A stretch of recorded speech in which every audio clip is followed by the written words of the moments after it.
papel higiênico. Não conte para ninguém. Curiosidades, eles têm quase 3 milhões de saunas. Quem é que nunca ouviu falar numa sauna finlandesa? Aí eu lembro daquele comercial da Ricola, que não tem nada a ver com finlandês, mas tem a ver com suíço, mas é exatamente aquela... o pessoal saindo daquela sauna feita de madeira no gelo mesmo, né? Quase 3 milhões de saunas. Se você tiver um apartamento de 50 metros quadrados, é grande e você pode ter a sua própria sauna dentro do seu banheiro. Então tem um chuveirinho, tem uma duchazinha bem pequenininha e uma sauna bem pequenininha, mas tem a sauna. Claro que tem a sauna.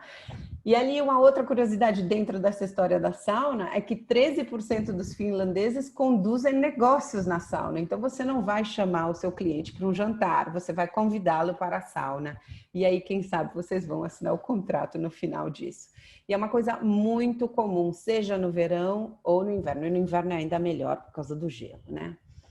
Outra curiosidade é que a Finlândia, ela fez parte do Reino da Suécia, então isso foi desde o século XI até 1809, foi parte do Reino da Suécia e depois virou uma região autônoma associada ao Império Russo, né, que ficou até 1917, onde ocorreu a independência do país, né, entre 17 e 18, depois da Revolução Bolchevista.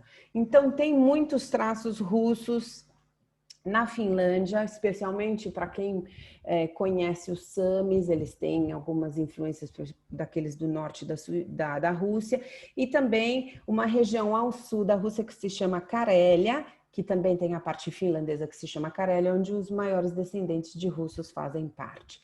O russo não é língua oficial, mas o russo foi ensinado na escola durante muito tempo. Então, você pode considerar a independência em si, 1918, em dezembro. Por quê? Porque eles consideram o início das negociações para a primeira Constituição que eles tiveram como independência. Portanto, 6 de dezembro de 1918 é considerada o dia da independência finlandesa. Se você for a Helsinki, você vai ver muita gente, vou mostrar várias fotos para vocês, vocês vão ver arquiteturas massivas, muito grandes, isso lembra muito a questão russa, né? E uma outra nota, mas esses países nórdicos adoram, mas lá na Finlândia eles amam café, adoram café, cada finlandês consome de 9 a 12 quilos de café por ano. Para vocês terem um pouquinho mais de ideia, eu queria só falar um pouquinho sobre a divisão da idade na Finlândia. 67% da população finlandesa está entre os 18 e 64 anos, e o restante é dividido praticamente igual, dependendo, porque eles têm baixa mortalidade e baixa natalidade também, então fica elas por elas. Então, girando em torno dos 70% para quem idade de 18 a 64 anos, que é a grande força, né, de trabalho, e o restante menos de 18 ou mais de 64. O parlamento tem mais ou menos 200 representantes e cada 4 anos eles votam. Então a pessoa tem o direito do voto, não é obrigatório, mas muita gente exerce isso. Para que vocês entrem, para a gente entrar um pouquinho em economia, só para vocês entenderem, as taxas elas são progressivas, mais ou menos entre 27% e 30% é descontado do seu salário já, e você, quanto mais, isso é um salário médio na Finlândia, seria mais ou menos por volta de 3.000 euros por mês, né? O que dá a entender que mais ou menos uns 2.200 seriam o valor pago neto. Se você ganhar mais que isso, você vai ser descontado mais, ou seja, por isso que é chamado de sistema progressivo. Uma coisa que é muito, eu acho que até muito saudável, né? Você ganha mais, você paga mais taxa, você ganha menos, você paga menos taxa, e o governo fornece os serviços para todos, e 98% da população é muito feliz e tem o prazer de pagar as taxas. Eu precisava falar isso para vocês, porque é muito interessante num país nórdico como esse. Como nós vamos nos concentrar na Lapônia, a gente fala da parte do inverno, que é muito bonita, de outubro até abril, que há altíssima probabilidade de nós vermos a aurora boreal. O frio é rigoroso, mas tudo que tem em torno deixa mais quentinho, mais gostoso, é muito mais interessante para quem gosta de curtir essa atmosfera do inverno, porque ela é realmente mágica e vocês vão ver isso quando a gente começar a mostrar as fotografias e falar um pouquinho mais. E, logicamente, nós temos que conhecer Papai Noel, onde é que ele mora a vida toda. Você sempre falou que ele mora ali perto do Polo Norte. Pois é, ele mora na Finlândia. E você tem que conhecer, né, o bom velhinho. Vamos ver se ele ainda vai ter algum presentinho para nós. E, logicamente, fazer o passeio com renas, com huskies, aproveitar para se envolver com essa natureza maravilhosa. Para quem já foi às capitais bálticas, talvez conheça Helsinki durante o verão, que é uma época muito bonita também lá, mas nós vamos deixar um pouquinho de lá, porque a gente está falando realmente de Lapônia, que é a mágica desse país. Mas é muito bonito e o elemento água está muito presente também lá durante o verão. Pois é. Por que a gente vai para a Lapônia? Por que a gente quer conhecer a Lapônia, né? É um país muito jovem, a Finlândia, com grandes tradições, porque as tradições Sami, né, dos grandes nômades da Finlândia ainda acontece. É um destino onde a paisagem polar vai te trazer felicidade, por mais branquinha e silenciosa que ela seja, ela te traz alguma coisa muito, é uma energia muito interessante. Natureza que convive com você, as tradições dos Samis e de quem vive na Lapônia, né? E a cultura nórdica que nos ensina a desacelerar, a ter mais serenidade, a ser mais contente com aquilo que a gente pode ter e saber se adaptar também com isso. Então, eu acho que não só uma viagem de conhecimento, mas também de uma experiência e talvez até alguma coisa para você levar para o resto da sua vida como filosofia. Pois então, comece a aventura, né? Papai Noel, estamos chegando. Esse é um mapa que eu gosto muito, porque tem dividido as áreas, vou falar um pouquinho. A parte sul seria a parte de Helsinki, capital, e muito próximo de Helsinki existe uma cidade chamada Turku, que é onde era a antiga capital da Finlândia durante o período da ocupação dos suecos, enquanto era reino, fazia parte do reino da Suécia. Para cima de Helsinki, vamos seguir para o norte, né? Tem a parte do Distrito dos Lagos e na parte leste dos lagos, você tem essa divisão com a Rússia, ou seja, ao seu lado direito está a Rússia, do seu lado esquerdo, na parte de cima, tem uma parte da Suécia e ainda um pedacinho da Noruega em cima. Então, nessa parte próxima do Distrito dos Lagos é onde existe essa parte da Carélia que eu mencionei para vocês, que tem muita influência dos russos lá. Indo mais ao norte, a gente passa por Oulu, que seria a última cidade antes da gente entrar na Lapônia, e entramos na Lapônia. E onde chegamos? Na capital da Lapônia, que é Rovaniemi, onde está a vila do Papai Noel, onde o Papai Noel mora, onde o Papai Noel tem o correio dele. E nessa região você tem também toda a parte de estrutura para conhecer a parte do inverno, ou seja, eles têm um grande zoológico com animais selvagens daquela região, eles têm minas, né, mineiras, porque a Finlândia, ela foi uma grande exploradora de minérios, eles ainda têm bastante, mas eles estão transformando essa questão das mineiras em uma coisa mais ambiental, próximo do meio, para preservar o meio ambiente, porque a Finlândia entrou na lista já dos próximos países nórdicos que vão ser 100% green, né, que é o que eles chamam. Agora está meio atrasado, mas eles estavam querendo 2020, não vai ser mais, me parece que 2022 começa com a Noruega, depois Dinamarca, e aí segue Islândia, Suécia, e vai ser, por último, a Finlândia. E depois de Rovaniemi, onde tem Papai Noel, para a parte leste existem os ursos marrons, mas eles estão hibernando durante o inverno, então não se podem ver, mas eles estão lá durante o verão, de junho a julho mais ou menos é quando eles estão acordadinhos. E aí toda essa região da Lapônia, ela termina e se completa com a região do Lago de Ivalo e Seriselka, que é mais ou menos onde a gente vai fazer as maiores experiências dessa nossa viagem virtual, que chega até a linha com a Noruega, ou seja, a Finlândia não toca o mar Ártico. Quem toca o mar Ártico é a Noruega, é um pedacinho da Suécia e da Noruega em cima, um pedacinho da Suécia que não chega até o norte, depois a Noruega passa por cima e quem divide a Noruega da Finlândia é um rio que se chama Utsuoski, que é muito conhecido. E aí um pouquinho mais ao sul fica esse lago de Inari, a gente já vai falar dele daqui a pouco, porque a gente vai para lá um pouquinho passear. Mas antes de lá, vamos para conhecer um pouquinho da capital. Então, nós estamos em Helsinki, logicamente eu estou falando de Lapônia. Lapônia não tem época melhor para se conhecer que no inverno, e, portanto, Helsinki vai estar toda coberta de neve também, né?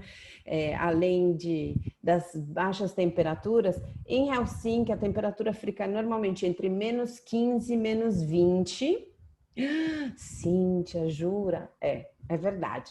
Mas não tem muito vento, portanto, é aquela coisa, você se veste direitinho para o inverno, para sair na rua, coberto, vocês já vão ver o que é que precisa se usar quando a gente for para a Lapônia, tenho ali a lista de tudo que você precisa usar, mas é importante que você esteja bem agasalhado, do contrário é uma delícia, porque em qualquer lugar que você entra é quentinho, então você tira o casaco. Então a gente vai falar depois do Cebola Fashion, daqui a pouco a gente fala disso. Mas olha que coisa mais linda, essa é a Avenida Mariehamn, que ganha o nome do general que deu a independência da Finlândia. Tem uma arquitetura maravilhosa na Finlândia que vem desde o tempo dos suecos, depois do tempo dos russos e posteriormente um Art Nouveau, que é uma coisa muito conhecida na Finlândia. Portanto, para quem adora arquitetura e design, está no lugar correto, né? Não só por isso, mas também a parte da moda também, que é muito interessante. Tem muita gente que chama a Finlândia o Japão ocidental, porque eles têm um jeito de ser, eles se vestem muito parecido com os orientais, então eles têm essa forma de viver. Olha que outra foto maravilhosa de inverno, essa aqui é a estação central de Helsinki, e pensem vocês que, eu não sei o que eu estou apertando, se eu estou apertando alguma coisa, eu não estou nem com o meu mouse aqui, tá vendo umas linhas que estão dando? Eu peço desculpa se fui eu, não sei se fui eu. A estação central de Helsinki, e você chega em São Petersburgo em 3 horas de trem, para vocês verem que como a fronteira está muito próxima, a fronteira com a Rússia está a 110 quilômetros de Helsinki, portanto, num trem rápido você chega em São Petersburgo em 3 horas e 12 minutos, para ser mais precisa. Vamos ser como os nórdicos também. E o resto da cidade funciona perfeitamente com ou sem neve. E com a neve é tudo muito organizado, eles têm as calçadas que são aquecidas, vem sempre alguém limpar, mas nem por isso que a vida para, a vida continua. E eu tenho que dizer uma coisa para vocês, para quem adora fotografia, o período do inverno na Finlândia é maravilhoso, porque a cor das fotografias, elas vêm todas as linhas do vermelho e do rosa, e do azul e do violeta, que é uma coisa maravilhosa, além das auroras boreais, né?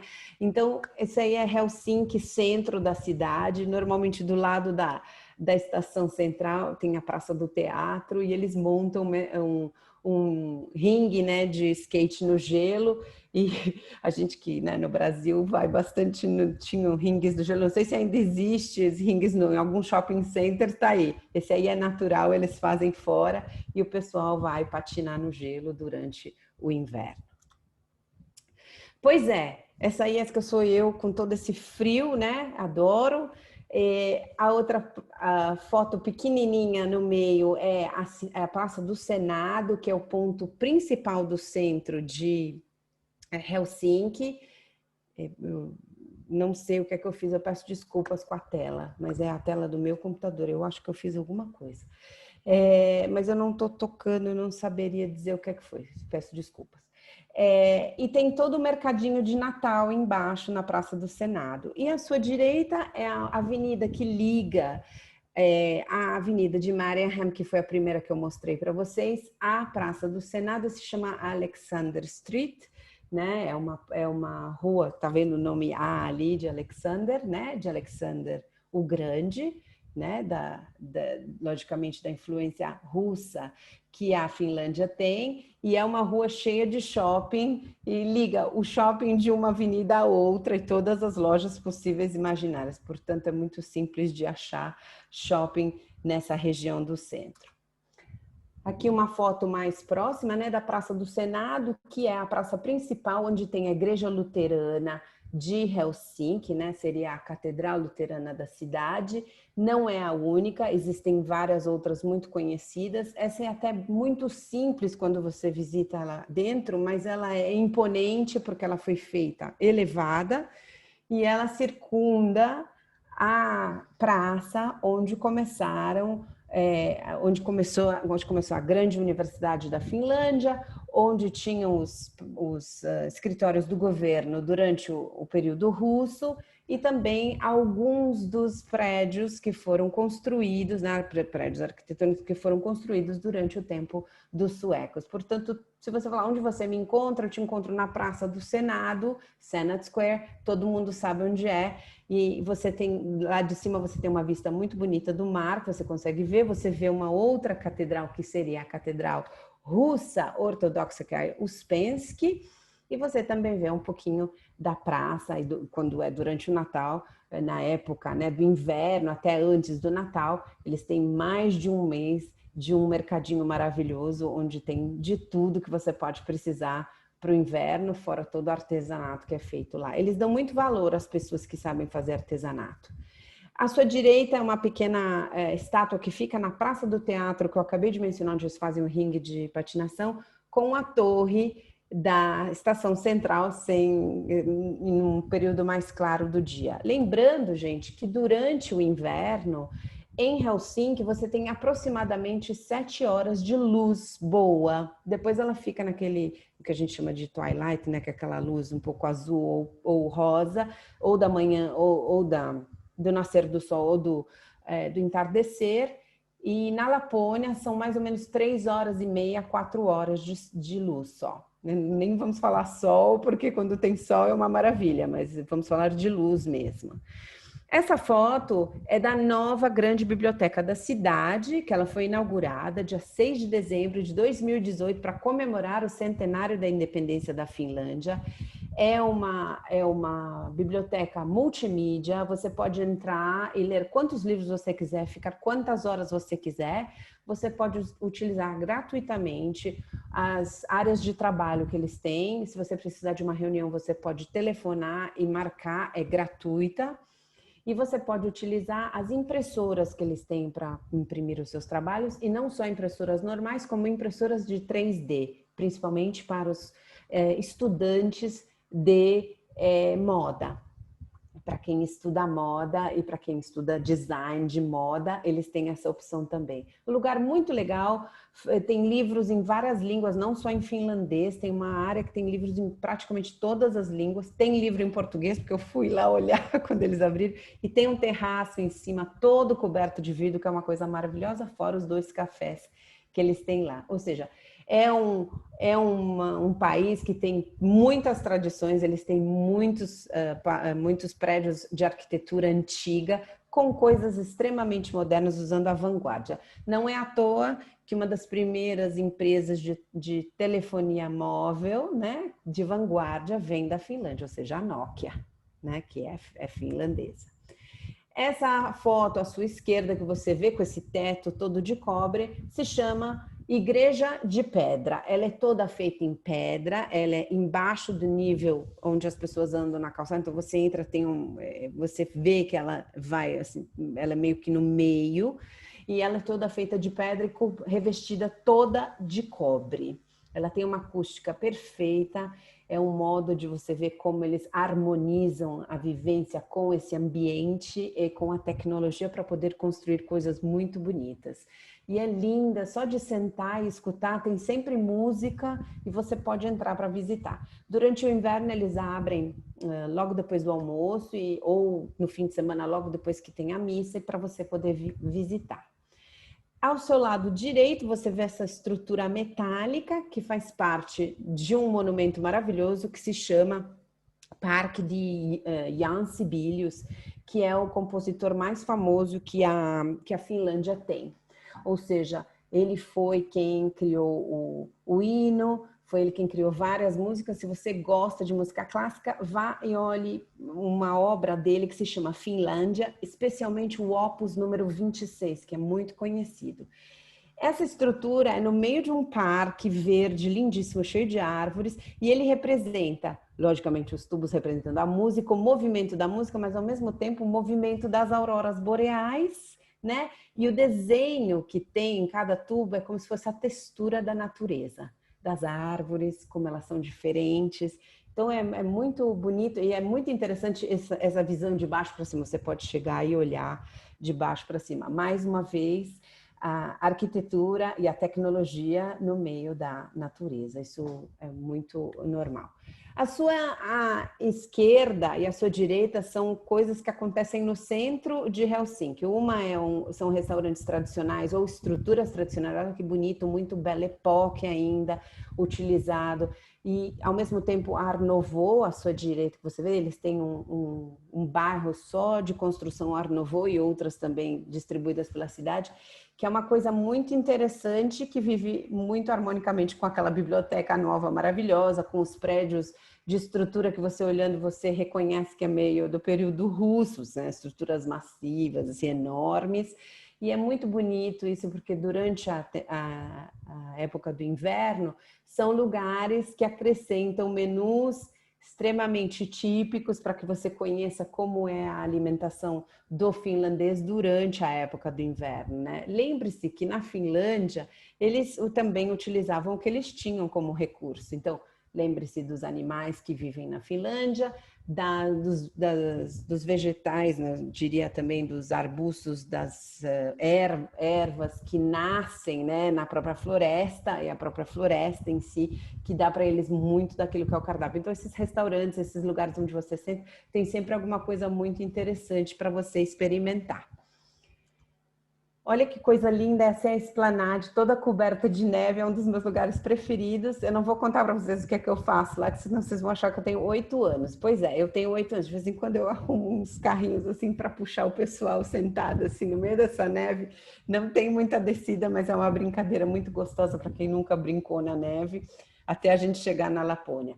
Portanto, a Esplanade é um jardim entre duas avenidas que levam até a Praça do Mercado e conectam com a avenida principal, que é a Marienheim, que foi a primeira foto que eu mostrei para vocês. E durante o inverno, ela fica iluminada de outubro até o final do inverno, e todos os dias vem alguém que limpa, que organiza, mas tem sempre muita neve, né? E fica, então dá para você andar com muito cuidado, logicamente, mas brincar e arrumar esses carrinhos que empurram o pessoal na neve, ou mesmo tirar fotos maravilhosas. Dá assim um ar muito natalício e essa Esplanade é que leva você até a Praça do Mercado, que fica ao lado fica muito próximo da Praça do Senado, então você tem vários mercadinhos de Natal ali para você poder curtir durante o seu tempo ali. Vamos para a Lapônia. Olha aqui o mapa da Finlândia. Você vê embaixo, você vê Helsinki, né? Então a gente vai ter que pegar um avião para ir para a Lapônia. A Lapônia tem 7 aeroportos disponíveis a todos. Um deles é Rovaniemi e o outro que a gente vai falar é Ivalo, que é bem ao norte, mas são 7, tem vários, porque tem várias regiões, pense você ou não, de esqui. Apesar de que a montanha mais alta ali está mais ou menos em volta de 1.500, 1.600 metros. Então, a gente fala montes, né? Então, é um lugar fácil para você aprender a esquiar. Não precisa ter medo, porque você entra muito rapidamente no ritmo de aprender o esqui dos finlandeses. Mas eu vou contar outras coisas mais gostosas que os finlandeses fazem, que você pode aprender. Portanto, a gente vai até a região da Lapônia, a gente vai para a Lapônia, então a gente vai chegar em Rovaniemi para conhecer essa capital. Vocês estão vendo uma linha toda traçadinha perto ali de Rovaniemi, tem uma linha vermelhinha ali no mapa? Este é o famoso Círculo Polar Ártico, senhoras e senhores. Portanto, Rovaniemi é onde o Círculo Polar Ártico passa. Portanto, praticamente quase toda a Lapônia fica para cima da linha do Círculo Polar Ártico. Então, se você quer uma experiência polar, você pode tranquilamente entrar na Lapônia e dizer, eu estou no Polo Norte. Portanto, quem mora lá no Polo Norte, você sabe, então a gente está indo visitá-lo. Vamos primeiro, vou fazer o mapa um pouquinho aqui para vocês verem todas as regiões da Lapônia. Aqui são todas, vocês veem uma bem grande em marrom escrito Rovaniemi, que é a capital da Lapônia. Aliás, a Lapônia tem 180 mil pessoas que vivem em toda a Lapônia. A gente já vai ver em Rovaniemi, são mais ou menos 63 mil pessoas. Só que existem outros habitantes também em grande número na Lapônia. As renas são 190 mil renas. A gente vai falar das renas também, tá? Em um momentinho, só assim que eu mostrar elas para vocês contar dos Samis. Mas, portanto, é uma turma muito forte. Portanto, vamos começar a nossa experiência de Lapônia em Rovaniemi. Rovaniemi, 63 mil habitantes aproximadamente, e é um lugar onde você começa a ver exatamente o que é a parte polar, como eu já disse para vocês. Portanto, vou contar para vocês um pouquinho das coisas que a gente tem que ter para viajar para a Finlândia. Esta sou eu, do seu lado esquerdo, com os meus cílios e as minhas sobrancelhas congelados, porque eu estava a menos 37 graus. Portanto, faz muito frio na Lapônia. Mas como eu disse para vocês, não se sente o frio, né? É lógico que você não vai ficar lá fora 2 horas parado, você está sempre fazendo alguma coisa, ou uma atividade, ou está passeando, ou está conhecendo. Portanto, o frio você acaba não sentindo. Mas é importante que você tenha as coisas importantes na sua mala. Portanto, você precisa utilizar o Cebola Fashion, que é né? Você tira as camadas. Então, você tira o casacão, depois o casaco menos quente, o outro que é impermeável, etc. Várias camadas. E depois, quando você sair, você tem que colocar tudo de novo. Importante ter meias muito quentinhas, então meia de algodão para depois uma meia de lã em cima. Eu falei para Mônica outro dia, eu falei para ela, você sabe que eu uso uma coisa dos anos 80, eu uso até polaina lá, porque eu gosto de coisa quente até o meu joelho, então eu uso a polaina, aquelas polainas. Parece uma dançarina de jazz, né? Bem andando. Parece todo mundo bonequinho Michelin enquanto a gente está andando ali na Lapônia, mas o importante é estar quentinho. Eu uso o passa-montanha, que me ajuda a cobrir a parte da orelha, do pescoço, né? E as extremidades, mães é ótimo, mãos e pés são a coisa mais importante que você tem que ter. Fora isso, eu sempre falo dos crampons, né? Que são aqueles pininhos que você coloca, você compra para colocar. Não são aqueles muito altos para quem escala montanha, não é o nosso caso. O nosso caso são aqueles pininhos para te dar aquele grip, né? Para segurar você no gelo enquanto você andar, para ter mais confiança de andar no gelo, e é ótimo, porque você pode tirar ele a qualquer momento, quando não precisar. O problema não é quando tem muita neve fofa, o problema é quando a neve começa a derreter. Portanto, quanto mais frio tiver, melhor é, porque a neve também não começa a derreter muito rápido e você tem condições de andar muito bem. Mas isso é muito importante ter. Então, extremidades todas cobertas, né? Luvas, cachecol, passa-montanha, gorrinho. Eu até sugiro, eu sempre digo que a gente tem que colocar nessa lista também, tá, né? Logicamente, o maiô, né, a roupa para você poder nadar numa piscina ou entrar numa sauna, porque apesar de que a sauna finlandesa o pessoal é todo, né, nu, como nós somos todos gringos para eles, nós vamos usar o nosso maiô e depois a gente pode cair naquela piscina gelada. Então, uma outra experiência. E uma outra coisa é o óculos escuro, né? Porque a neve, ela reflete muito e ela pode até atrapalhar a sua visão. Portanto, tragam tudo isso quando vocês vierem. Então, estamos prontos, todos agasalhadinhos. Então, olha que coisa linda que é o entardecer. Isso deve ser mais ou menos 1h30 da tarde, se eu não me engano, 1h40, 1h30 da tarde, que é o entardecer na Lapônia. Tipo, começa às 10h30, 1h30 já está entardecendo, né? No caso do inverno. E Rovaniemi, como eu disse, passa no Círculo Polar Ártico, é a meca do shopping, das coisas de inverno, de Natal, tudo que você puder imaginar, não só né, não só as lojas novas, como os brechós, que são muito famosos nos países nórdicos. Eles adoram coisas, revender coisas que alguém já tinha, que são mais vintage, você vai lá e vende as suas coisas também, ou troca, eles adoram essas coisas hoje em dia. Portanto, tem muita coisa.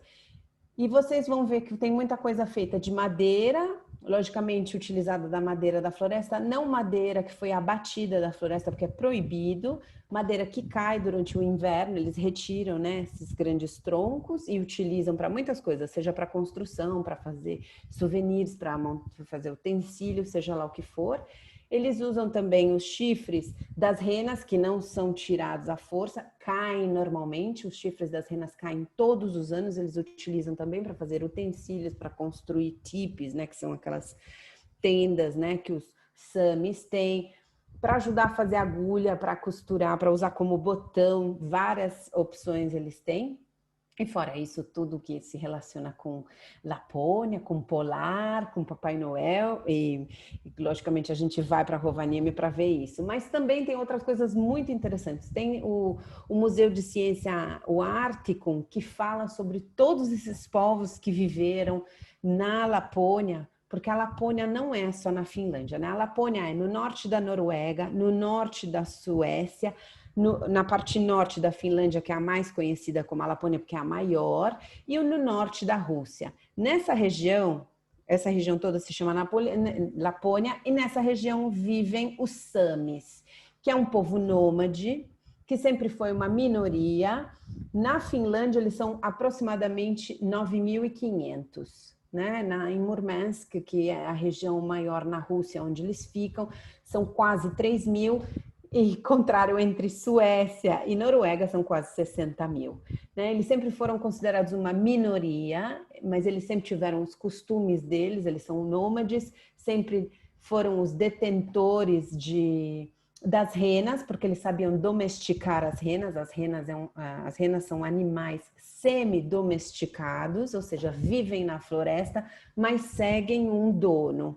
Eles vão de fazenda a fazenda, né? E eles se utilizam das renas. Portanto, os Samis foram sempre muito importantes para manter essa tradição dentro da Lapônia. Hoje, né, a gente está falando do nosso tempo de agora, depois da independência, os Samis têm a bandeira deles, dessa região toda dos Samis que eu falei agora, Noruega, Suécia, Finlândia e Rússia, todo esse norte, essa parte norte, a parte polar. Eles têm a bandeira deles, eles têm o parlamento deles, e eles conversam sobre manter as tradições. Tanto que cada um dos lugares que você pode viajar tem vários museus que contam sobre eles. Uma outra coisa que eles têm também é que hoje na Finlândia, a gente está falando de Lapônia, a gente está falando da Finlândia, da Lapônia finlandesa. Hoje na Finlândia eles fazem parte do parlamento finlandês, eles são minoria, mas eles têm voz. E ninguém nunca conseguiu tirar o monopólio das renas dele. E eles não sabem direito quanto dinheiro os Samis têm com relação às renas. Porque você nunca deve perguntar, é a mesma coisa que perguntar quanto dinheiro eles têm no banco, porque é o que vale o dinheiro deles. E se você quiser montar uma fazenda de renas, para fazer uma atividade, de uma experiência com terrenas, fazer as renas com a Slita, né, com o trenozinho e etc., ou o Papai Noel, as renas que trabalham com o Papai Noel, você precisa de um Sami para te ajudar, porque você não vai conseguir manter as renas, porque eles sabem os lugares mais frios, porque eles têm que movimentar as renas durante o período do verão nos lugares que tem a temperatura mais baixa, senão as renas não aguentam pro próximo inverno. E eles sabem como utilizar. E utilizam a rena de A a Z, seja do transporte até quando as renas já estão bem velhinhas e morrem, utilizam como fonte de dieta, usam a pele, usam os chifres e etc. Então, é uma forma de utilizar de A a Z sem nenhum tipo de desperdício. Eles também se utilizam. Você pode ver que eles têm um modo muito interessante de ver, muito colorido também, bastante diferente, porque eles usam um dialeto diferente, cantam diferente, é uma coisa... Eles cantam o silêncio de ser nômade, né? Eles se representam através disso. À sua esquerda, ali na foto, nesse museu, tem um pouquinho de Sami lá. Você já vê alguns das roupas tradicionais. Aí você já vê também as primeiras pessoas que habitaram na parte da Lapônia, logicamente, com a pele do quê? Do urso, né? Do urso. E do urso marrom, não do urso polar. Não tem muito urso polar, tem urso polar mais na parte um pouquinho ainda mais para cima da Lapônia finlandesa, já chegando quase na ilha de Svalbard, que faz parte da Noruega, que é no meio do mar Ártico. Aí lá você vai achar muito urso polar. De vez em quando tem urso polar que aparece na Lapônia, mas não é muito. O que você mais vê durante o verão são os ursos marrons. Também conta para você dos utensílios, de como eles viviam, como foi essa vivência, como foi a atualização da vivência, de como viviam essas pessoas durante todas essas décadas, durante o período dos suecos, período dos russos e até hoje. E é um centro também de estudos, de ciência, porque como você já está para cima do Polo Norte, tem muita coisa que influencia a ciência, aí a aurora boreal, os efeitos climáticos, como é que podem achar novas tecnologias para essa extração de minerais que eles têm, etc. Fora isso, lá em Rovaniemi, a gente já vai chegar no Papai Noel, calma. Fora isso, em Rovaniemi tem um zoológico com vários animais que você só encontra, né, nesse ecossistema polar. Portanto, lá no zoológico tem urso polar e você também tem né, a raposa ártica, tem o búfalo, fora todas essas renas maravilhosas e os outros animais. Falando um pouquinho dos minerais, eu disse para vocês que eles estão entrando nessa técnica mais conhecida como uma técnica não invasiva, ou seja, não usa muito minério de ferro para queimar a poluição e etc. Tem, por exemplo, próximo de Rovaniemi, uma experiência de uma mineira de ametistas, porque eles têm muitas pedras lá, vários tipos, e não só em minerais, como zinco, cobalto, etc. Mas eles usam. E fora isso, se você já foi ao Alasca, você já deve ter ouvido falar, o pessoal que peneira o ouro, né? Como a gente tem ali na Serra Pelada, peneira o ouro. Na Finlândia ainda existe essa tradição. É feita durante o verão, logicamente, no inverno os lagos e os rios são congelados, então não é possível. Então tem também essa experiência com a ecologia, né? Com toda essa parte da mineralogia também. E lógico, nós vamos para Rovaniemi para ver o Bom Velhinho, a Vila de Santa Claus, tem tudo. Você leva a sua cartinha, você deixa a sua cartinha no correio, você pode falar com o Papai Noel te espera, conta a história para você, você pode tirar foto com o Papai Noel e olha que lindo que ele é. Ele é uma graça. E fora isso, ele tem pessoas maravilhosas que trabalham com ele. Você pode se candidatar a passar um dia com eles também. Você pode ajudar os elfos a preparar os presentes, separar as cartinhas. Tem alguns programas que são feitos também para as famílias, né? Quando você vai com os seus filhos, mas eu posso garantir para você que a magia é maravilhosa do início ao fim. O coração bate forte, independentemente de quantas vezes você vai visitar o Bom Velhinho. É sempre maravilhoso vê-lo.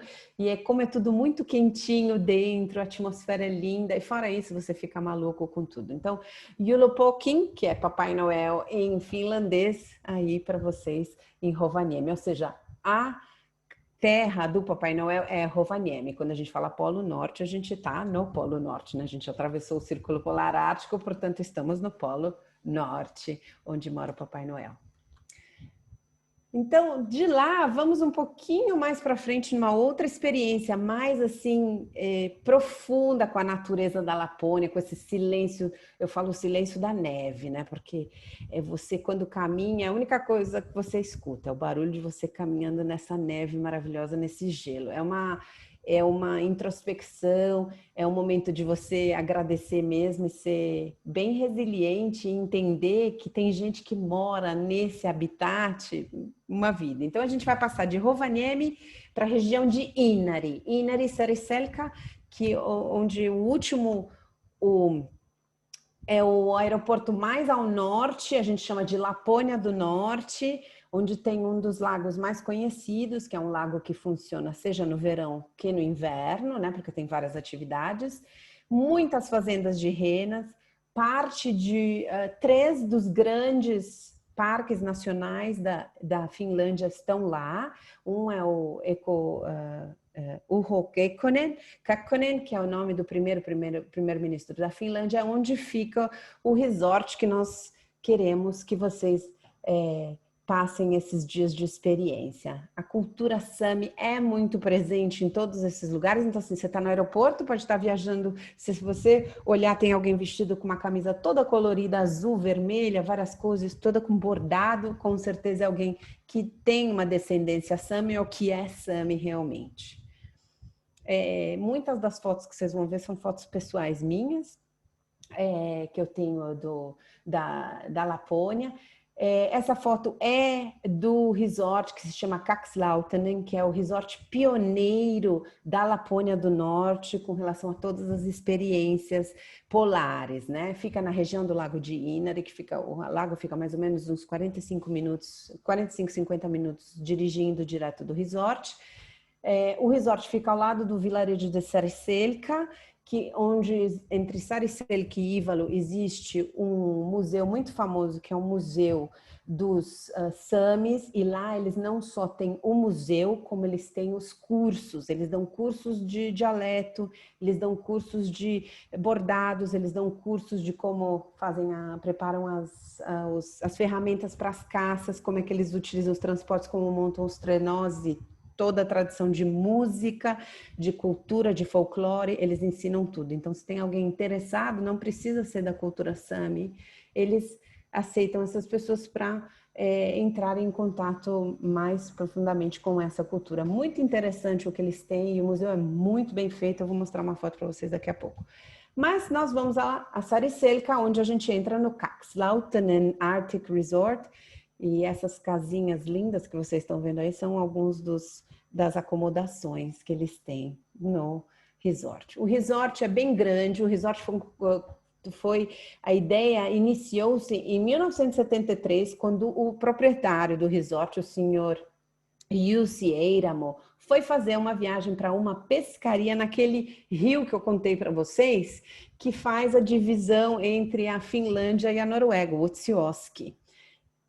Voltando dessa pescaria, ele ficou sem gasolina. Adivinha onde é que o carro parou? Exatamente onde é o resort hoje. Era verão. Tudo bem, ele dormiu no carro, ele tinha tipo um campinzinho. Sabe? Aí ele falou assim, quer saber de uma coisa? Nunca mais isso aqui vai acontecer comigo. Eu vou bolar alguma coisa, porque alguém pode estar na mesma situação que eu.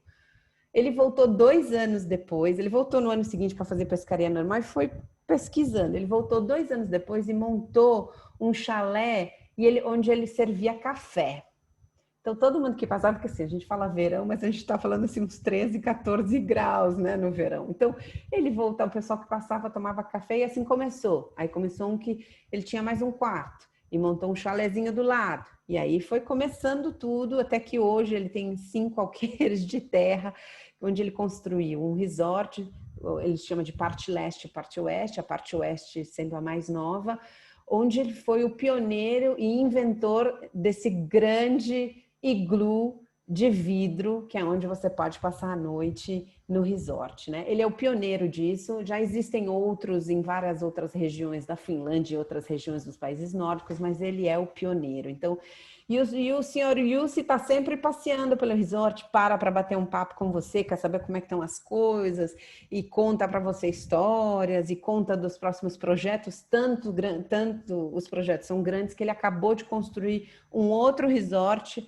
lá no lugar onde ele fazia a pescaria, em Utsjoki. É uma versão desse resort um pouquinho menor. Portanto, o resort tem iglus, tem umas outras configurações de acomodação, mas logicamente o iglu de vidro é a grande sensação do resort, onde você pode, né, dormir com esse vidro e de repente você acorda, porque eles são construídos diretamente para o norte, lógico, a aurora boreal, né, ela vem do norte, em inglês a gente chama de Northern Lights, portanto ela vem do norte. Imagine essa grande experiência de estar ali, né? E eu posso dizer para vocês, fiz 16 viagens em total para a Lapônia no inverno. Eu já fiz nesses últimos 2 anos, desde que o resort abriu para grupos grandes, porque antes era só para famílias e etc. E trabalhava muito com os asiáticos. Quando começou a trabalhar mais com o mundo ocidental, foi mais ou menos 2 anos. Em 16 vezes, eu só não vi a aurora boreal 3 vezes. Eu não sei se sou eu que tenho que ir ou é a sorte, mas eu posso dizer para vocês que na parte continental e no norte da Lapônia existe uma grande probabilidade de ver as auroras boreais. Portanto, vou mostrar para vocês algumas fotos do resort, né, dessas áreas que eles têm. Eles têm um lounge com um restaurante onde você faz as suas refeições, eles têm sauna, eles têm uma parte de uma loja, eles também têm outros tipos de acomodações, e uma delas é uma gracinha que é essa, que é o chalé com o iglu incorporado já. Então é um chalé de madeira com o iglu incorporado. Então tem um quarto que tem uma cama de casal e no iglu também tem uma cama. E as camas normalmente elas são ou de casal ou elas podem ser separadas também, 2 camas. E agora já estão começando alguns novos iglus um pouquinho maiores também.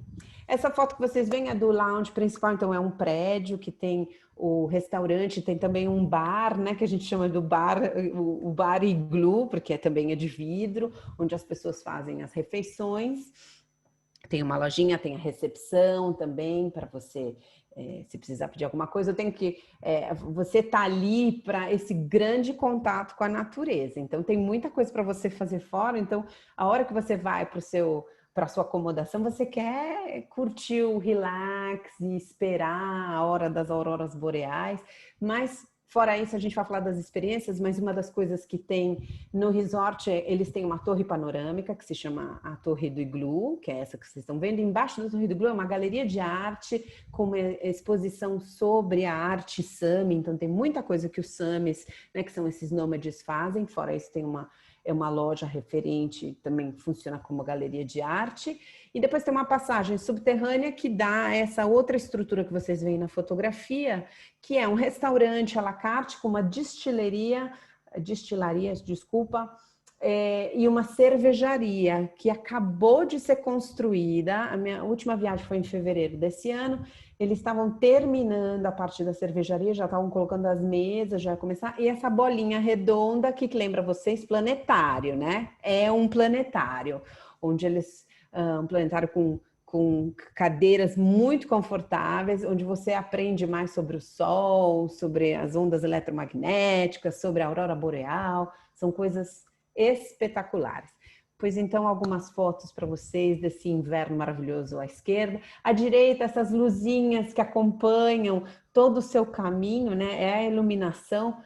Mas essas casinhas, essas pequenininhas são mais de decoração, mas existem umas casinhas iguais a essas que também são iluminação no resort, mas que elas são maiores, que eram as casinhas, eram na verdade a geladeira dos Samis. Por quê? Como as renas elas são um pouquinho mais altas, se você colocasse a comida, né, dentro do gelo na terra, a rena ela encontra tudo embaixo do gelo, tanto que ela se alimenta, né, do musgo e das ervas que estão embaixo do gelo. Portanto, eles não podiam pôr. Então, nessas casinhas em cima, eles colocavam a carne ou alguma outra coisa e enchiam de gelo. Então, por causa dos chifres, a rena não consegue alcançar. Então, eles conseguiam manter esses suplementos aonde eles estivessem, né? Porque eles punham onde eles montavam as casinhas onde eles iriam dormir. Porque dentro do tipi, né, que seria, a gente até pode falar oca, né, nesse caso, porque é um formato de uma oca mesmo,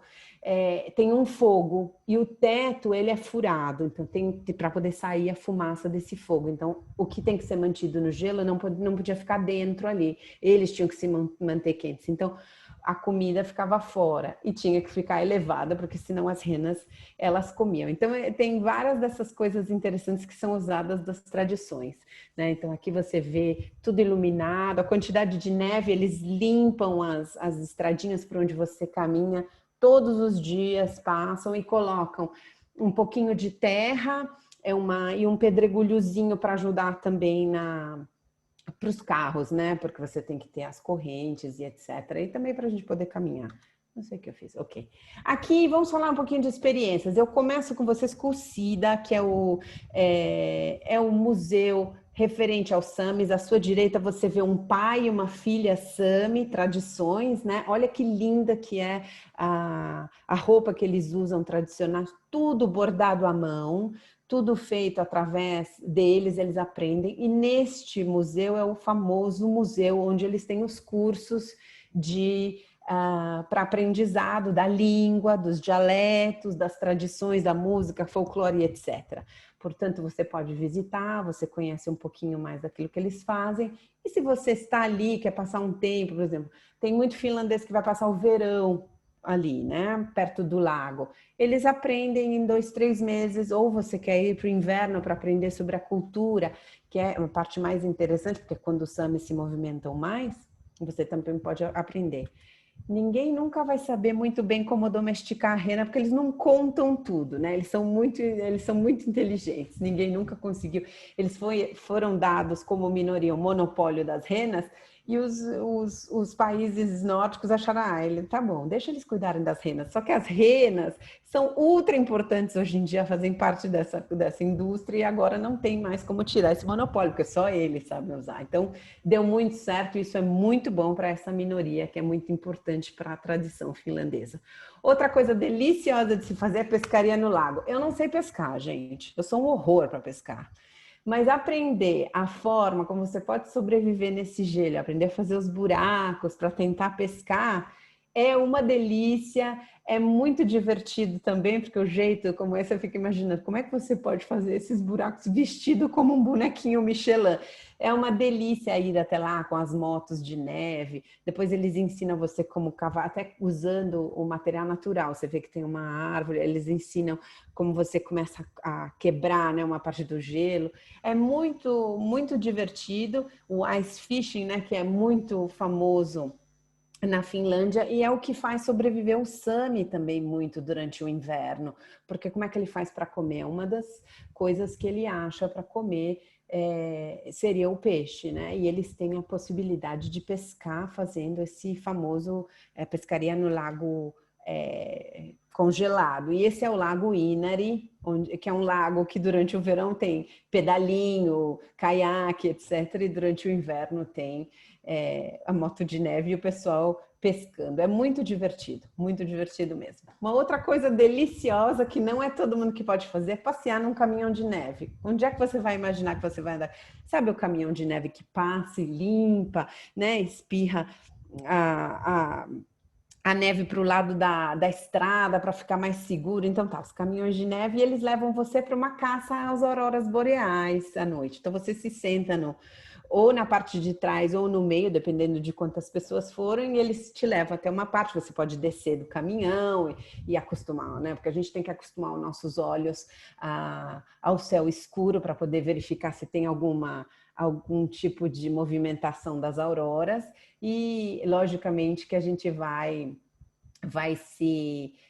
aprendendo com a experiência deles, eles sabem os melhores lugares. Isso é muito interessante quando a gente está passeando num veículo como esse. Você não vai achar em nenhum outro lugar, a não ser uma aventura polar como essa, e nada como terminar por ver as auroras boreais. Outra delícia é a moto de neve. Você não precisa dirigir a moto de neve se você tem alguém que pode dirigir para você, então pode 2 pessoas no máximo. A moto de neve não é nenhum tipo de competição, quem vai mais rápido, todo mundo segue o guia que está na frente, tem um guia sempre atrás também, e fazem um percurso na neve. Você pode fazer durante o dia ou à noite para a caça das auroras boreais. Uma coisa interessante sobre essas atividades, que você vai em um lugar muito frio, além daquilo que você veste, o resort te dá a possibilidade de se cobrir ainda mais. Então ele te dá todo esse macacão, né, que é impermeável, que mantém o calor, aliás, é super quente, te dão botas se você precisar, eles têm luvas mais pesadas, né? Mais assim, impermeáveis para você segurar na moto de neve ou quando você vai para fora. Os tipos de gorrinhos, todos com pelo dentro, se você não tem. Então, você assim, pode até ser que você esteja agasalhado até o momento, mas se você ficar, por exemplo, se você vai na moto de neve, tem, né, o vento em você. Então, é importante que você esteja bem agasalhado. Você tem os capacetes com o vidro também, mas é outra delícia, porque a sensação de estar na neve, andando, e a coisa mais interessante é assim, como que acham as trilhas no meio das árvores, e aí falou assim, agora nós vamos parar aqui, e aí porque alguém já viu que tinha a movimentação das auroras, e ali você tá, depois tem um chocolate quente, ou tem um chá quente de frutas vermelhas ou de frutas selvagens, uma delícia, é uma experiência muito legal. O escuro, ele traz uma vontade muito grande de você explorar, né? Quando tá tudo escuro, mas não é um escuro, porque quando você está no lugar muito escuro por muito tempo, a sua visão ela acaba se acostumando. Então você começa a se deliciar com a possibilidade de ver qualquer coisa. E não só as auroras boreais, eu queria falar que as estrelas, porque quanto mais estrelas tiver no céu e mais limpo for, mais é a probabilidade de você ver auroras boreais. Só de ver a Via Láctea maravilhosa, perfeita ali em cima de você, ver as Três Marias, ver o Cruzeiro dos... Todas essas formações de constelações vale a viagem praticamente para quem gosta de toda essa natureza. Outra coisa delícia, eu sou um horror fazendo cross country ski, porque eu caio em qualquer lugar, gente, eu sou um horror, caio mesmo, mas caio, quando eu caio assim no meio dessa neve é uma delícia. Mas fazendo cross country ski eu não sou muito boa, mas tem gente que adora esquiar. Como eu não sei esquiar, eu nem me prontifico a fazer. Tentei uma vez, não deu certo, mas é uma delícia. É o tipo de esqui que o finlandês faz, que o finlandês gosta, porque o cross country não precisa de montanha alta, e aliás é melhor que não seja muito alta. Portanto, eu falei para vocês que eles têm os montes, a gente chama eles de fells. E lá na Lapônia são 469 montanhas para você poder explorar de diversas alturas. Então tem para todo mundo. Mas a melhor de todas é essa da direita, que é a botinha de neve, é o snowshoe, que é uma delícia, aquela raquetinha anteriormente, hoje já é mais moderno, você já pode ver, que você faz umas caminhadas maravilhosas na neve e de repente você está andando e aí você só vê metade da pessoa porque ela afundou, mas a botinha continua, você consegue andar. É uma diversão. A gente faz normalmente esse tipo de atividade durante o dia. E quando eu falo durante o dia, não necessariamente é cheio de luz. É quando começa a luz e quando está terminando, mas não quando é à noite. Não se faz esse tipo de atividade durante a noite. A gente corre mais para a parte das motos, das caças às auroras, coisas que a gente pode fazer de noite. Portanto, chegamos ao grande safari com as renas e, logicamente, com os nossos amigos Samis, porque são eles que seguem. A rena segue o Sami, que é quem lidera, né?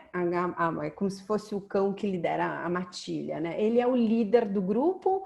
A rena vai seguir ele, a rena com o trenó e a próxima rena e o próximo trenó são todas ligadas entre elas e eles caminham todos no mesmo coisa.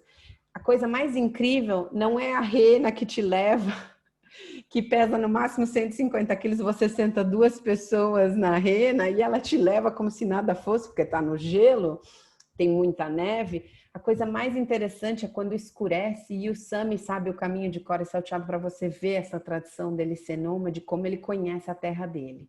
E para a gente ser muito grato por isso, né? Porque a gente está lá para poder ter essa grande experiência. A um certo ponto da viagem você para e você senta no tipi, né? Que é a tendinha deles, a oca deles, toma um chá quente, conversa sobre os Samis, eles até cantam para vocês, tem umas músicas de folclore muito vividas, falando dos amores durante o inverno, esse frio polar, músicas também muito guturais, eles fazem sons muito interessantes com a garganta. E depois você pode fazer quaisquer perguntas, menos perguntar quantas renas eles têm, mas pode. Essa foto que vocês estão vendo é lá no resort, você vê eles de manhã, então tá todo mundo vestido com os macacões, eles também te cobrem e te sentam na rena. E à noite, essa é a rena à noite, né? Eles avisam quando você pode acender o flash ou não, por causa das renas, eles explicam tudo. Mas fazer à noite, você tem a foto do lado direito, as duas fotos são minhas, pessoais. A foto do lado direito é o que você encontra no meio do caminho quando você pega o trenó com a rena à noite. Essa aurora boreal maravilhosa que você chega a ver. Então, a rena tá te levando e você tá olhando para cima e essa coisa maravilhosa, esse efeito, esse fenômeno maravilhoso acontece sobre a tua cabeça, né? Realmente uma coisa de se pensar. Mas agora agora eu sou meio suspeita para falar, porque essa é uma das atividades que eu mais gosto, que é o safari com os huskies. Os trenós, que os huskies, esses são huskies siberianos, eles não são os huskies mais velozes, os mais velozes são os do Alasca, mas como nós não estamos em competição e é um safari, ou seja, um passeio para esses huskies que amam correr também, é muito interessante. O trenó, ele funciona como dos dois lados, do lado esquerdo e do lado direito. Do lado esquerdo você vê duas pessoas que não estão vestidas com o macacão, foi uma opção dessas pessoas não vestir, eles estavam bem vestidos e o guia pergunta, se vocês estão se sentindo bem, não tem problema, leva um cobertor e tudo bem. O do lado direito já estavam vestidos como a do meio também, né, em posição. Uma pessoa vai sentada com as mãos para dentro e a outra vai dirigir o trenó. Dirigir o trenó quer dizer, você tira o pé de um freio, eles têm um freio, um pequeno freio, e você tira o pé para diminuir a velocidade. Você tem uma aula antes do safari, né, com os huskies, você aprende como funcionam, como é a atitude e a personalidade dos cachorros, como eles funcionam. É uma coisa muito interessante porque você vai ver como eles são bem cuidados, né? E como eles tiram, por exemplo, os cães mais velhos, como eles descobrem quem vai ser o cão líder daquele novo grupo e etc. Você aprende tudo isso, você aprende os sinais, você aprende a frear o trenó ou abaixar a velocidade, pedir para parar. Tem sempre um guia que vai na frente com um quad, né? Com uma moto, aquela moto grande de neve, tem sempre um no meio e um no final. Então, cada trenó vai com distância de mais ou menos 5 metros entre eles para começar a saída do passeio. Dura mais ou menos uma meia hora, 40 minutos, e no meio do caminho vocês podem trocar o motorista e o copiloto, né, que vai sentado. O copiloto é aquele que vai tirando as fotos, porque o motorista não tem como fazer. Mas é uma experiência única. Aqui à esquerda você vê já o pessoal pronto para sair. E o mais interessante é que os cachorros adoram correr e adoram velocidade, assim, dentro de uma coisa normal. Mas se você não ajuda e eles não estão andando e está meio empacado, eles param e olham assim para você dizendo, meu amigo, me dá uma força, dá uma empurradinha aí com o pé para a gente continuar, porque tem umas áreas que são um pouquinho mais altas que as outras. Mas é uma experiência deliciosa e é muito seguro, porque vocês têm o treinamento antes. E o que vale também é a volta e esses beijos e abraços de todos esses cachorros, que você pode brincar com eles o quanto você quiser. Eu sou suspeita para falar, eu adoro cachorro. Se você não gosta de cachorro, não tem problema, não precisa se aproximar, mas eles são muito dóceis, muito amorosos, adoram pular, adoram brincar. Se você gosta de brincar, prepare-se porque você vai ter que tomar banho depois, porque a gente sai cheirando husky da cabeça aos pés, né? Mas vale muito a pena. Portanto, tá aí parte das experiências. E, logicamente, a gente não pode terminar essa viagem não falando dela, da grande aurora boreal, que é wish list, né? Lista dos desejos de quase todos os seres humanos, eu acho. Que quem já viu quer ver de novo, quem nunca viu quer ver. E é lógico que você só pode ver a aurora boreal no polo, para cima do Polo Norte, né? Da linha do Círculo Polar Ártico. Agora já está até um pouquinho mais baixa, e é lógico a aurora australis, né, que é aquela que você vê no Círculo Polar Antártico, ou seja, na parte sul, no Polo Sul. Polo Sul durante o inverno do Polo Sul, que seria junho, julho, agosto, e a aurora boreal, né, durante o inverno, que seria o período de inverno, dezembro, janeiro, fevereiro, mais ou menos. Mas a temporada da aurora boreal no Polo Norte, ela começa em outubro e ela termina em abril. Mas não necessariamente você pode, por exemplo, o ano passado a gente viu no começo de outubro, depois acho que começo de novembro foi quando eu não vi, aí depois vi muitas vezes, e aí uma viagem só em janeiro não deu para ver muito, estava meio nublado, mas deu para ver. É uma experiência única, ela dança maravilhosamente bem, e aí depois tem toda essa coisa de se aprofundar em explicar a intensidade e a atividade dela, né? Porque nada mais é do que um efeito das partículas do Sol que ultrapassam a atmosfera e elas encontram gás, né, quando elas passam essa linha meio que proibida para eles. E aí dá esse efeito eletromagnético, dependendo da concentração e de que gás elas encontram. Por isso que a maior parte das auroras boreais são verdes, tendencialmente ao violeta, porque a grande concentração de oxigênio. Elas vão ter outras cores também, elas vão ser, algumas são azuis, e algumas são também perenes vermelhas, que é o que acontece muito bem ali na ilha de Svalbard. É uma linha, parece um arco vermelho, é raríssimo de se ver, eu nunca vi. A azul eu vi um pouquinho, essa é verde ainda, que tem várias tonalidades, mas a coisa mais emocionante é você estar dormindo e ser acordado pelo alarme de auroras e acordar e ver isso. Imagina você dormindo, né, dentro do iglu de vidro e acordar para ver isso. É experiência única, não tem nome para dar. E assim, eu não sou uma grande fotógrafa, eu tenho um bom celular, mas não tenho tripé, nem sei, mas se você tem, você pode trazer. A gente explica como, eu sei fazer o setup de todas as câmeras, mas eu não sei tirar boas fotos, então eu tiro do meu celular, mas eu vou mostrar para vocês daqui a pouco uma foto minha pessoal. Essa é o que dá um pouquinho mais longe do iglu. Essa foto da esquerda é uma foto minha pessoal, do meu celular. Lá eu saí para fora do iglu, logicamente, né? Porque eu quero acordar todo mundo, eu quero que todo mundo veja, então eu vou correndo nas portas dos iglus onde estão os meus passageiros, vou bater na tua corda, porque você veio para ver isso, então acorde para ver. E as duas últimas fotos da direita são minhas também.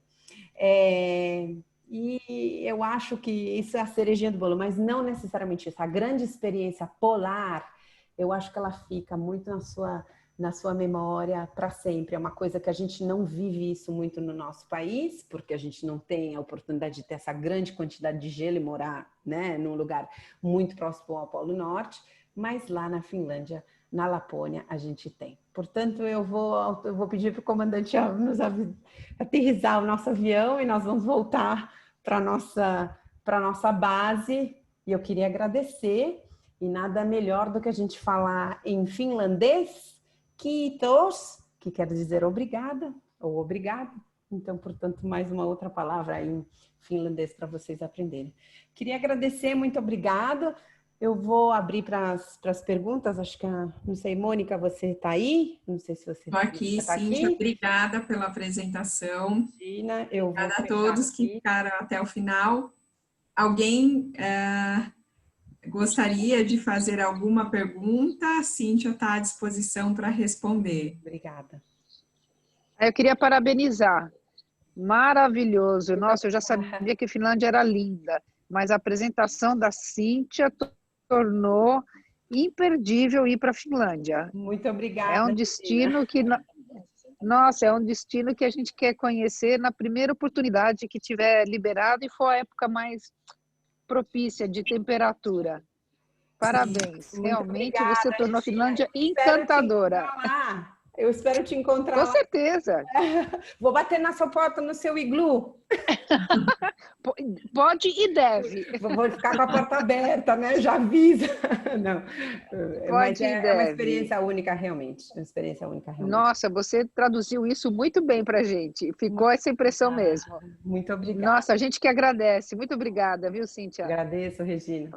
Parabéns pelo profissionalismo Parabéns. e pela simpatia em transmitir esse Obrigada. conhecimento. Muito obrigada, muito gentil. Nós que agradecemos. Vou deixar espaço para os outros poderem falar um pouco também.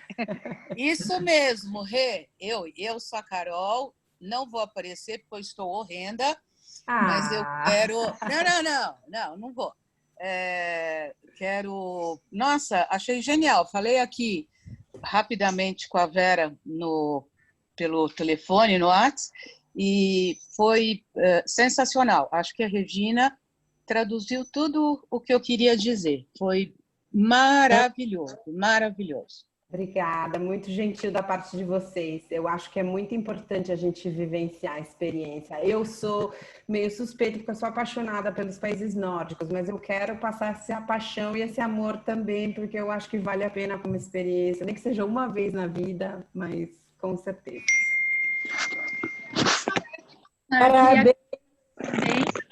Mas eu tenho uma pergunta, a partir de que idade que é aconselhável fazer esses programas de trenós à noite, etc.? Olha, eles pedem para que a criança tenha no mínimo 4 anos. Uhum.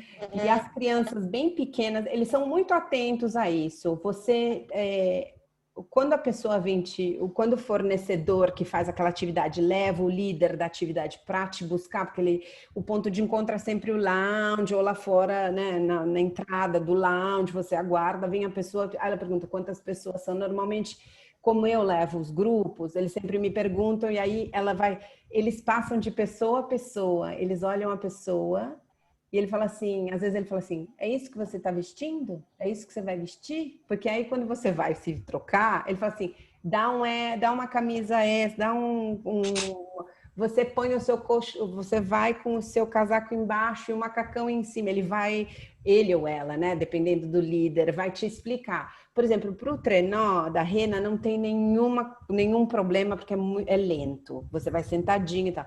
No trenó, a criança só pode ir sentada com o pai ou a mãe, né, no colo. E aí tem um movimento de mão que você tem que travar a criança, porque vai bem rápido.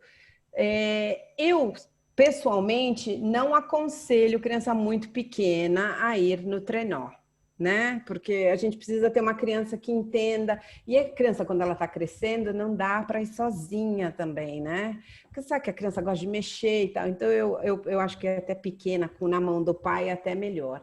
Do contrário, você pode pedir...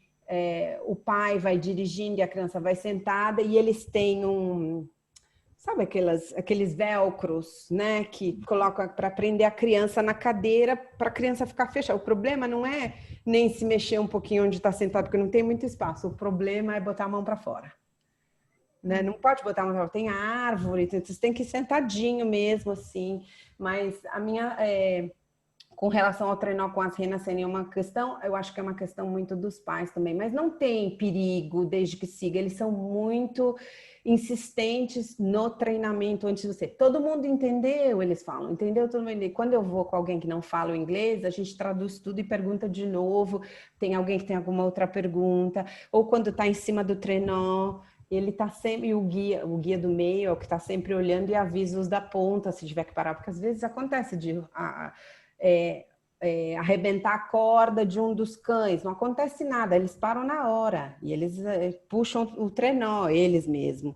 Então, só acontece quando alguém faz carnaval em cima do trenó, tipo, vai tirar um selfie, esquece porque o seu celular vai voar forever e vai ser parte integrante da floresta da Lapônia, porque você nunca mais vai ver esse celular, né? Ele vai voar. Então, quem está sentadinho faz o selfie. Não. Obrigada pela informação, porque imagino que a Lapônia seja um lugar, um destino muito comum para levar crianças, muito, Papai Noel. Então é importante saber mais ou menos qual é a idade que é adequada para esses programas. Eu acredito que essa idade mínima que eles coloquem é por causa de uma questão de altura também e de, né, ter a criança que vai que a criança chora, aos 4 anos ele já...